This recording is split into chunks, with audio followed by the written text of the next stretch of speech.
bem-vindos ao História dos Games, aqui na Play TV. E no último episódio conhecemos uma breve introdução do mercado de games nacional, com a ascensão da Tectoy e os famigerados clones do Nintendinho. Mas agora, vamos abranger um pouco mais.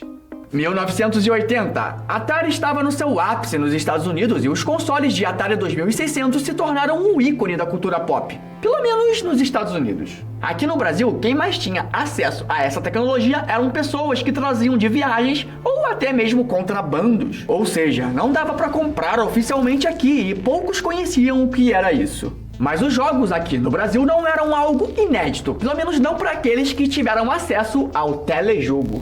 Nos anos 70, antes do lançamento do Atari 2600, o console de Pong seguiu o sucesso das máquinas de arcade, e como já visto aqui na nossa série nos episódios anteriores, muitas empresas ao redor do mundo começaram a criar clones e tentar surfar no sucesso de um produto que até então era novidade. Aqui no Brasil não seria diferente.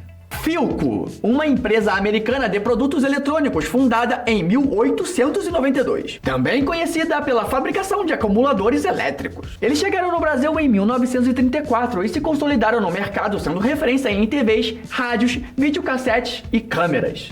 No meio disso, em 1977, a Philco Ford lançou o telejogo, baseado no console Pong.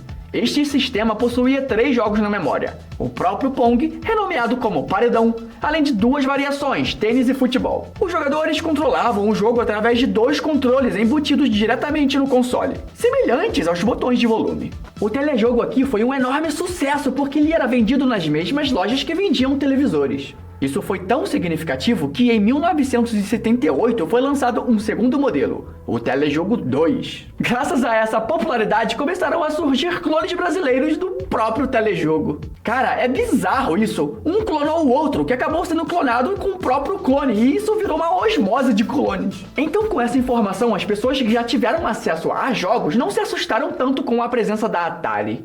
Mas, mesmo não assustando, despertava desejo. Aquele pedaço eletrônico com controles de alavanca e detalhes em madeiras que literalmente fazia mágica na TV. Com o tempo virou um objeto de desejo. O console ficou ainda mais popular e mais desejado depois que Pelé virou um garoto propaganda da Atari.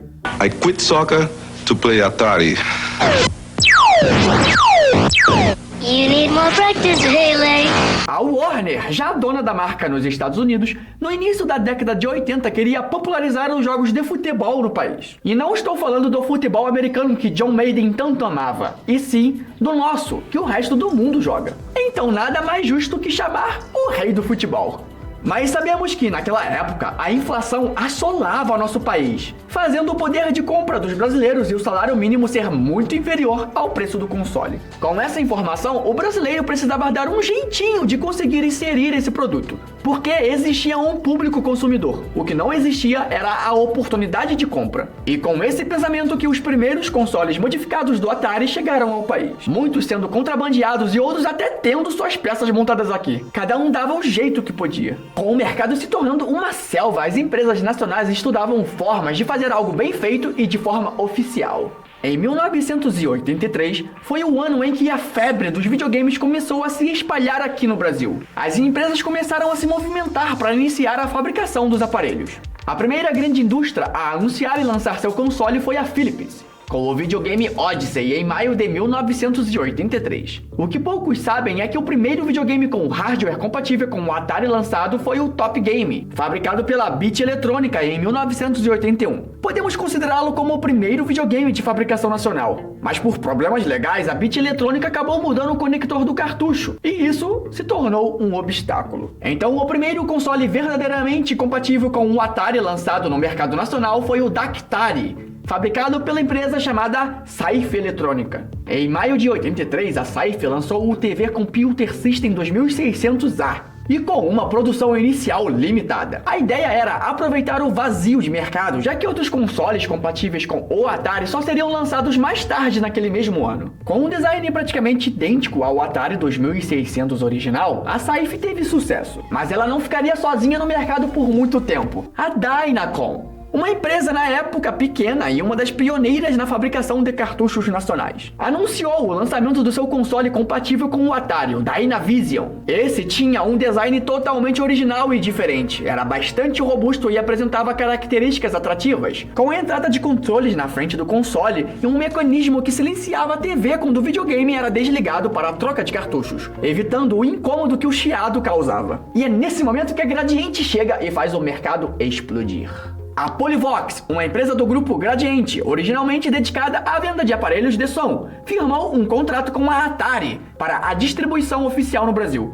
Com toda a estrutura de uma empresa de grande porte, a Polivox lançou, no final de agosto de 83, o tão aguardado Atari 2600 VCS nacional. Acompanhando o console foram lançados 28 cartuchos, todos do Atari, com embalagem, manual e acabamento semelhantes aos norte-americanos. Isso acabou resultando em um custo mais elevado para a fabricação dos cartuchos, mas a produção em larga escala contribuiu para manter os preços razoáveis. O principal objetivo dos fabricantes no ano de 1983 era o Natal, e eles acertaram em cheio. O mercado brasileiro, há muito tempo ávido pelo consumo de jogos, respondeu de forma positiva, com o público esgotando os produtos que estavam nas prateleiras. Na época, diziam que, se a produção fosse ampliada, tudo seria vendido. Além dos consoles compatíveis com o Atari Odyssey da Philips, o Intellivision e o Splycevision também venderam muito bem. Nesse ponto da história, eu preciso lembrar vocês de uma coisa muito importante: a Lei de Reserva de Mercado, que foi criada em 1984.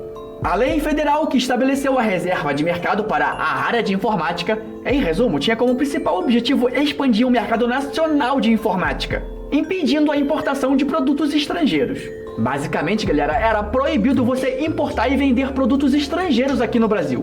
A partir disso, o mercado foi inundado de clones e consoles modificados. Talvez, sem querer, essa lei tenha ajudado a popularizar os videogames no Brasil, já que com montagem nacional e tecnologia avançada, os videogames podiam ser comercializados de forma mais barata e mais abrangente.